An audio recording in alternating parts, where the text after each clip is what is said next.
So I was gonna ask you guys. I did something this weekend that kind of messed up my business for Monday. So what I mean by that is, have you ever done something to either your business that just caused it to be worse the next day, or maybe you did something to yourself that caused your business to be worse the next day?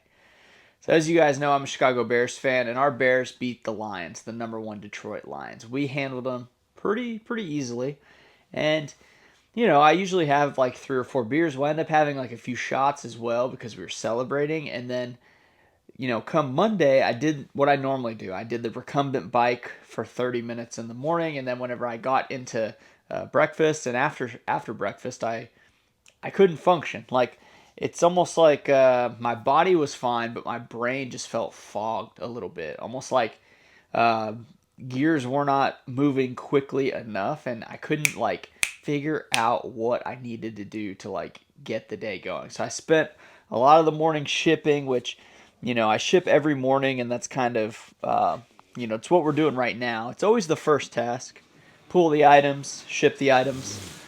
But I just kept thinking to myself, like, what is going on? And I didn't realize until I talked to a friend of mine, Brian.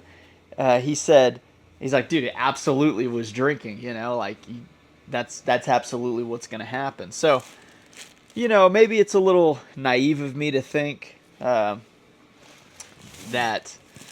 I could be fine, and not have that affect me so much, but it did, and you know, I'm not like I'm not gonna go. I'm sober and never gonna drink again. Like I absolutely am going to this Sunday, but maybe I'll tail it back a little bit because I don't want things to falter so much. Um, and I still got like stuff done that I needed to get done. I just feel like I could have done a lot more. Could have maximized the days, and I did a couple things to get myself out of that funk. So, do you guys have any like methods or things that you do to kind of like change the trajectory of the day? Like, is there anything that you do that once you finish it, you'll be a little more, kind of like fired up to do more work? Because I have a couple of those things. The number one thing is caffeine. If I spike myself with some caffeine, I'm absolutely going to perform a little bit faster. So it was after lunch. I think I was still kind of in that lull where I just couldn't get going, couldn't figure out what I needed to do. And I decided to get some snacks. I got like junk food pretty much.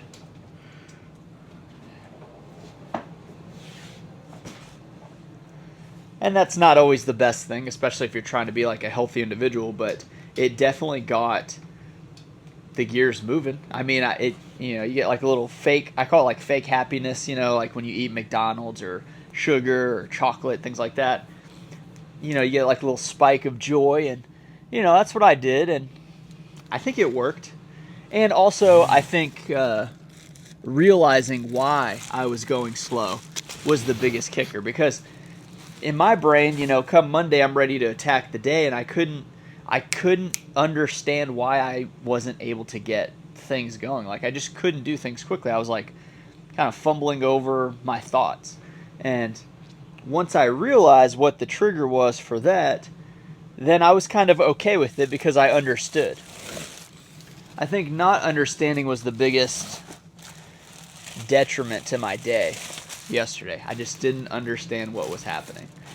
So, but we did get some good sales. We have 20 items that I'm picking today for 500 and I think $75 around that mark. Sales have definitely picked up, and part of the reason for that is I went back to listing 30 items a day. I had slacked off a little bit. I was listing like say 25, or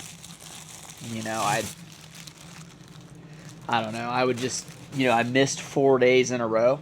I had zeros for 4 days in a row, and I hadn't done that since I don't even think since I started reselling full time, at least, that I had that many 0 days in a row. And I was kind of just kind of relaxing, hanging out with family, trying to just enjoy my son. He's so young right now, and the holidays and all that, and things sometimes slip.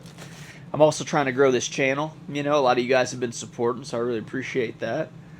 And it's nice to kind of have that support, but then you also feel a bit of a responsibility, like, oh, I need to upload or I need to put content out so that people have something to kind of watch. And you don't want to lose people's interest by just like disappearing for a number of weeks and months.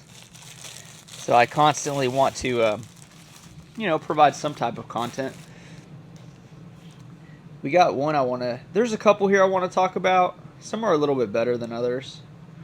And for some reason, like, my web page on the tablet is kind of funky right now.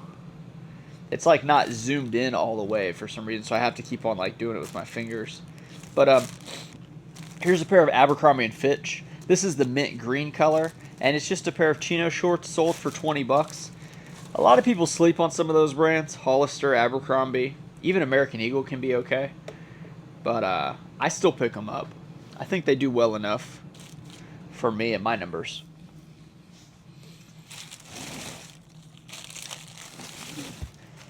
But yeah, so Tuesday was kind of like my get right day. I went to bed a little early, about 10:30. Woke up at 5:45. I did the recumbent bike, which, if you guys don't know what a recumbent bike is, it's this bike over here. We can it was almost like my Christmas gift to myself, so I decided to go with it. It was expensive. It was almost $500, $475 I think is what it cost. And it's nice though, because you don't have to go outside and run. You can just be on your phone, kind of mess around, and still get a little workout in. I'm happy with it. And then I also have it in the back of my mind, like, let's say it was $500. I need to ride it 500 times so that it's $1 per time that I rode it. My wife's been using it a couple times, so hopefully we can kind of get in the swing of things. I like doing it first thing in the morning. Get your cardio done, out of the way. Digestion's better. I feel better. So all those factors into living a little healthier, and then you can actually go drink because you did what you had to do so your body could be fine. But yeah, other than that, I got let's see. I've got to pick items, ship items. There's 3 thrift stores that I want to go to today in my town. There's actually 4 that I could probably go to, but there's definitely 3 I'm going to hit. Randy's doing photos half day today. She's working 9 to 2, so that's like her half day. And I have to make sure I get her paid, and I have to recover the items that she packed back here to the warehouse, and then I have to take empty boxes downtown to that office where she's working at. $225.89. So yeah, trying to get all that going. And I'm going to make some content today. I definitely want to do that. But I mainly just wanted to flip the camera on and talk about that issue, just because it kind of messed my day up a little bit. I definitely lost money by not doing as much production. I consider that a loss, I want to talk about this one too. This is just an awesome shirt. This is a Avenged Sevenfold. It's banned. Look at this thing. This is like a denim. It's actually a size medium, but there's just no way I would wear something like this. But yeah, I found this for, I think I paid $9, and it sold for $49.99 plus $8.99 shipping. So that was my full price. Probably could have put it higher. I don't know. I feel pretty good about that. That's it's a size medium, so it's not like it was a giant size. And then I had another $50 plus sale right here, $228.78. $228.78. And I actually made a reel on this one. This is a Wrangler brush popper. If you look at my most recent reels, one of the most recent ones, this one's on there. So I listed it for $79.99. This one did not have the pearl snaps. It was just the button, but it has this nice blue and white. and two people sent offers of $50 plus shipping, and then somebody sent an offer of $65 plus shipping. I accepted it. Now, that was the first day it was listed. I did not wait for the full amount. I don't know if the full amount would have came. I honestly am not sure. So I asked a friend of mine that I talked to about reselling, Brian Roning, and he said, if there's a lot of traction, maybe you should just let it sit, try to get the full money and not accept it. But when that 65 offer came in, I mean, that's a pretty healthy offer plus shipping that I was willing to accept.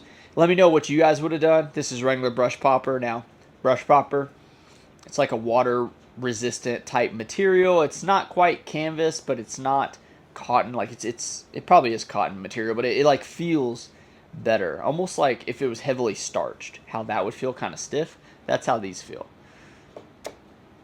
I went ahead and accepted it. I've sold them in a range of different prices. This one, in my opinion, was a little more basic, so I was okay accepting that little bit of money. All right, and then the next one I got a pair of shoes is actually a pair of that Kuru, Kuru, and those sold for $27.99 plus shipping. So that's in the office. We're gonna head over there, pack these up, maybe continue talking, maybe not. I don't know, and we'll go on to the next step. Here's the Kuru shoes.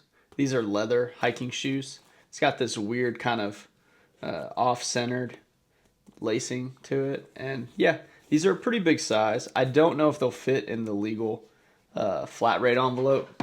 That's what I would typically want to ship it in. This one right here, if I can get my hands on it. Jeez. So sometimes if they're too bulky, it doesn't really work. See? It doesn't quite fit. So we're gonna have to ship it in a poly bag, which is whatever. Probably gonna be $10 or so. And a couple things I like to open up on my desktop. I like to have one with just the items that need to be shipped, on eBay. But then I also need to open up the bulk shipping, because sometimes eBay doesn't combine the orders. Sometimes they do. It just depends on how the buyer actually checked out whenever they bought their items. So it looks like we're at 21 sales. So something must have came in, because we're over $600. I'm not going to go grab that. I'll just wait till tomorrow. Mainly because the shift change of like getting out of this chair, going to the garage, even though it's just down the hall, it'll just slow me down. It's already slow enough having to do the videos and stuff, but I don't go just for one item, even if it did just come in. Now that's just me personally. I have 1 day handling, so they're gonna get it out tomorrow. But if it was Friday, I don't ship until Monday again, there may be a chance. Like I pack them up on Sundays, but I don't actually get them to the post office until usually Monday. So sometimes if it's Friday morning, I may wait a little bit, or go back and grab it. But a lot of the times I don't bother, because I just don't want to make that. I just don't want to get out of my chair again, because then next thing you know, there's another sale that happens, and then you got to go back out there. Or you feel like you should, like you're inclined to. But yeah, so other than that, we're going to get these packed out and, continue on with the day. I'm pretty excited about today, mainly because in my town, when I thrift, it's kind of hit and miss. Oh my gosh, the shipping's really high on this one. So Ground Advantage is $10.03, and then Priority is $13.33. It's going to California. So that's the reason for that, I do have a bit of a shipping advantage just being located in the part of the country that I am located in. So that is a benefit. I'm kind of in the middle. So yeah, the Northeast, is far. Of course, Hawaii for everybody is going to be far. But, California, Florida, it's not terribly bad. And if you guys can see back here, I am selling my GoPro. So I had the GoPro Hero 5. And I bought all the attachments with it. It was like a little bundle thing. I bought it for $200 back when I started YouTube in 2020. And that's where you see like those garage sale videos that I had. And they're pretty crummy, no mic. Just bare bones, like garage sale content. I was an everything seller then. I enjoyed it. and I did pretty decent. I think I would have been fine had I kept learning and learning and learning, but I don't think I would have been. It would have been as smooth of a process, and I still would have had so many headaches with returns, shipping. I get returns every week in the clothing business, but the big returns I would get like laptops, big electronics, like multi-$100 returns. Um, we're always kind of like a kick in the nads. So I'm definitely happy where I'm at, and this is just going to be. It's one of those businesses where if I put in X amount of work and like keep tweaking things, to continue making the profit, whether that's finding cheaper items or, um, buying back my time or just doing things to kind of keep it steady with the amount of money that I'm making, I think it'll be fine. But I am thinking that the whole going to thrift stores, how I do it off the rack, within the next couple years, I think it's gonna be much more challenging. I think it's gonna get to the point where there's going to be so many really big sellers that are doing the same thing as me. So when they're there, they may stay there most of the day or they may go there every single day. I think it's going to be harder to get inventory. I think the bins are only going to get more and more flooded with people that like shop in the bins, which I don't shop the bins. But I think you'll have to get creative with the way you source because I think over the years, everyone's going to catch up to me, you know. And right now, I'm just slightly ahead of a lot of people. But slowly, everyone's going to catch up, and that's ideally at the time where I have another business that's making the same amount of money as this business, and that's what I'm working on building right now. And it's looking pretty good, And it's not just YouTube. YouTube is actually like the third business, but if you're going to try to just have a bunch of different vehicles to make you money, is kind of what I think is a good plan at least. And I could be wrong. Like I've only been at what you want to call it an entrepreneur or like a self-employed, I guess, since 2021. And I haven't had to go back to a regular job yet. So I'm just gonna continue making, increasing the money that comes in and try to manage the money going out because as the family grows, more money goes out. I got a kid. We're gonna try to have another kid this summer, so that kind of doubles things. Hopefully, it's a boy. Then we can use all his old clothes and stuff.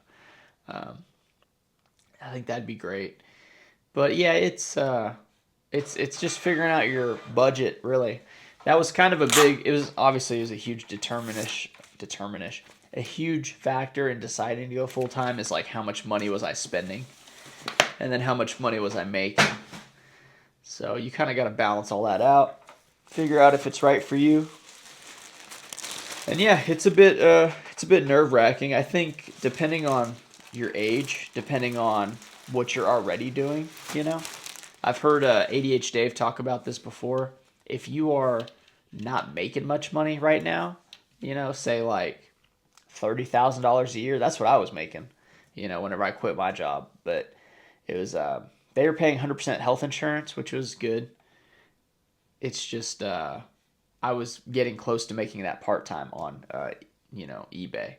So then when I went full time, I made almost double that. Not quite. I think it was like 58,000 the first year, and then then I just kind of did it as best I could, and then I got to the point where I was like, okay, with the most effort that I put into this is how much money I made. I said I need to do more things to make more money because I didn't really want to continue growing the store. Like I didn't want to have 10,000 items or 20,000 items and continue pushing like volume at a really low price. And it's like, we'll just get more expensive stuff, but there's only so many really expensive items that can be thrifted. For one guy, like going and hand picking it, it's just not. It's not very. It's not very likely that I'm gonna pick up like a bunch of $100 items.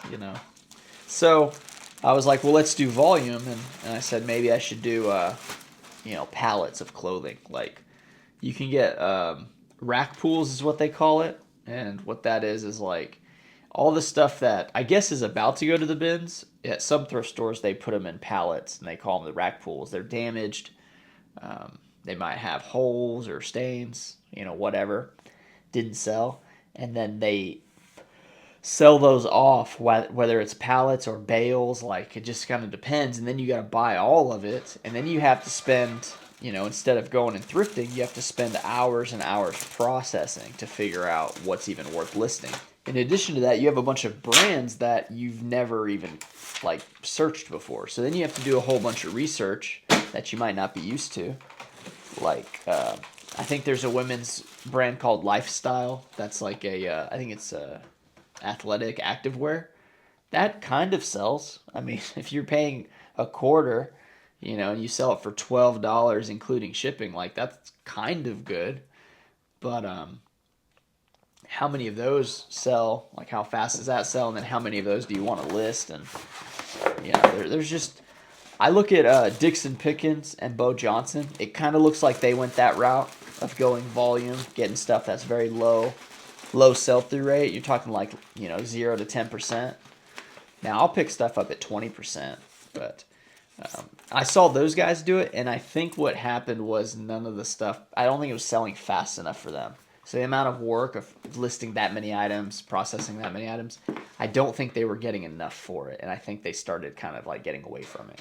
I haven't talked to them in a while. I mean, Bo Johnson, I've talked to him a couple times. Dixon, I haven't had the chance to talk to him, and I haven't really reached out just because, other resellers, especially in clothing, like there's only so much to talk about as far as like strategy. I mean, it's pretty much whoever gets the best stuff, however they get it, that's like the strategy.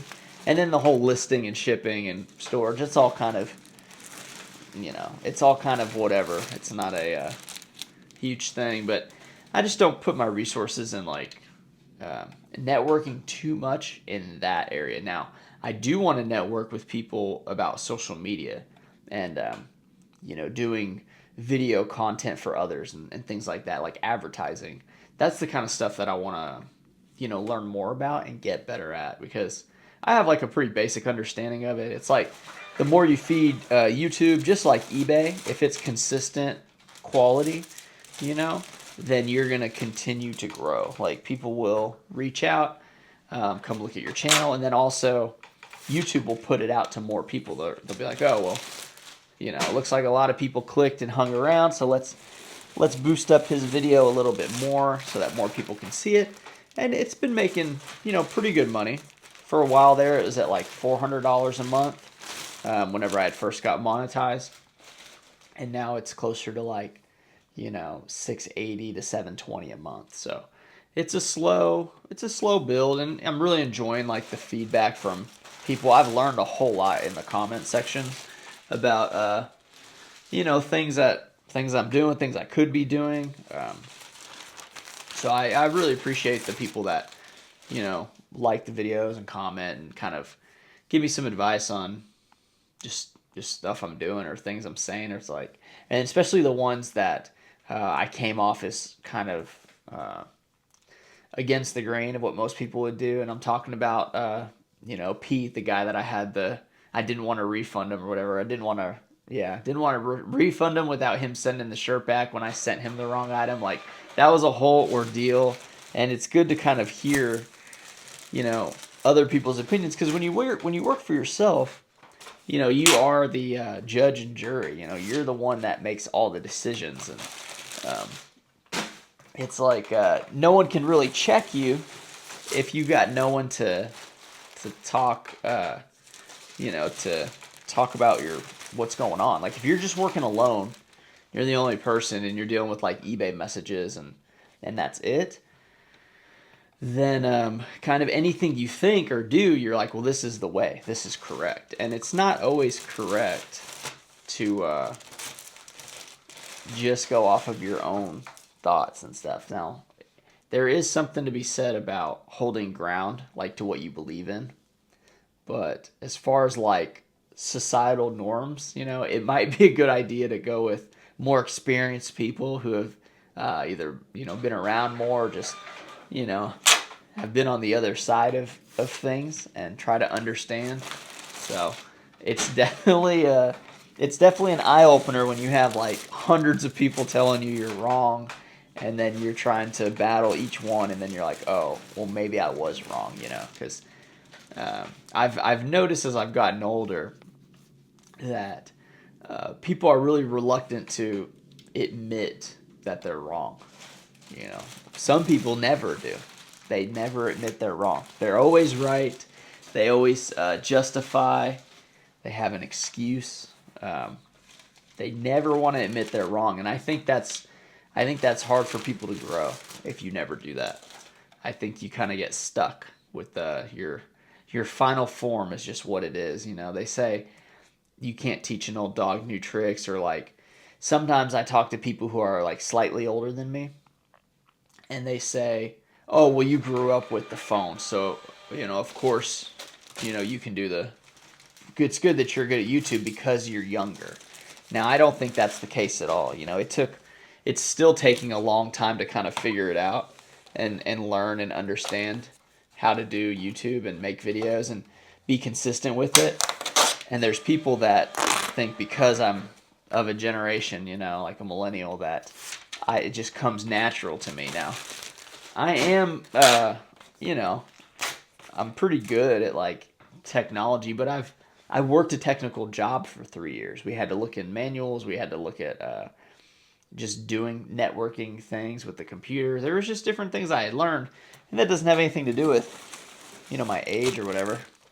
So the item that was added whenever I said another one came, it was a Croft and Borrow quick dry. It sold for $15.19 plus $8.99 shipping. Croft and Borrow quick dry might be one of my favorite pickups. And it's not like a lot of money, but it's just a guaranteed bucket, you know, like every time I pick it up it sells. I don't know if I've ever not sold one. A Croft and Borrow quick dry. So, and that's thanks to Brian Roning. I know I've mentioned him a couple times in the video, but it's true. He told me about that one. He's actually told me about a couple brands that I pick up on the reg now.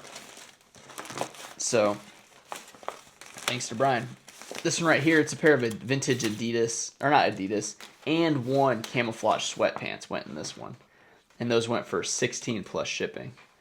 So, pretty sweet.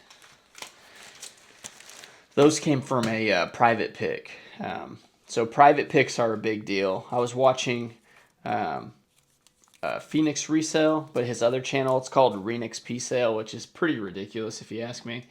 But he was talking about his business practices, and he had mentioned that he had all these different methods of sourcing because he realized, you know, going to maybe, you know, garage sales and even game stores, you know, it wasn't the best way to source video games. Like he started learning like other methods of sourcing. So with clothing, it's pretty simple. The best way to get used clothing is to go to people before they go to the thrift store. You know, it's just kind of like, well, how do you do that? Jesus. How do you approach somebody and get them to let you in their closet and buy their stuff at a low price? You know, you're talking dollars. And it's hard to do. You got to find the person that wants to move the stuff, you know, who's motivated to clear it out and make room for new stuff. Now, maybe after the holidays is a good idea. People get new stuff, and then you go, you know, figure out how to do it. You can put out a Facebook ad, say, hey, I'm looking for clothes.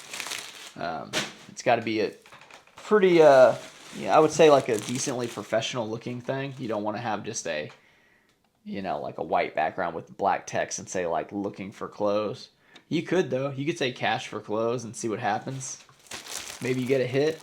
You know, maybe you promote it on Facebook. You can promote it to get more views if you don't have a social media following, which I don't know how strong my post would do in town, but it's something I've definitely slacked on. Like I need to make the ad and actually post it and see if I get any phone calls.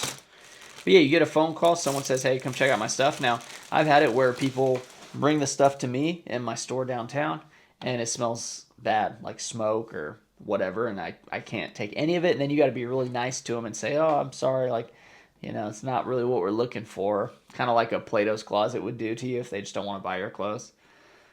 And then sometimes they bring some good stuff, and then, you know, you try to give them a fair price so that you're not, you know, losing money, but you're not completely just making them feel like it's not worth their time. You know, you want to at least get them like a tank of gas or more, you know, something like that. You don't want to just kind of leave them out to dry. Because yeah, they're meeting you like that's a bit of a service, you know. They're taking their time to come meet you, and you're, give them some cash. But it's some people, they bring a bunch of stuff and they don't care. They're just like, hey, we'll take whatever you want to give us. We just don't want this stuff anymore. We got a few more to pack up here, and then I will kind of see where the day takes me, and I'm either gonna take you along or we're gonna cut the video out now. So maybe you'll get some clips of some of the other activities that happened during the day, and maybe not. But yeah, if things aren't going well, try to understand what it is that's slowing you down, and then maybe throw something in your life or diet that can speed you up, whether it's caffeine or like your favorite food or candy, and then just power through the day, because at the end of the day it'll end, and then there'll be another day that you can go and attack it. So yeah, I think that's pretty good. All right, well, I hope you guys got some value out of this video, and I'll see you next time. Bye.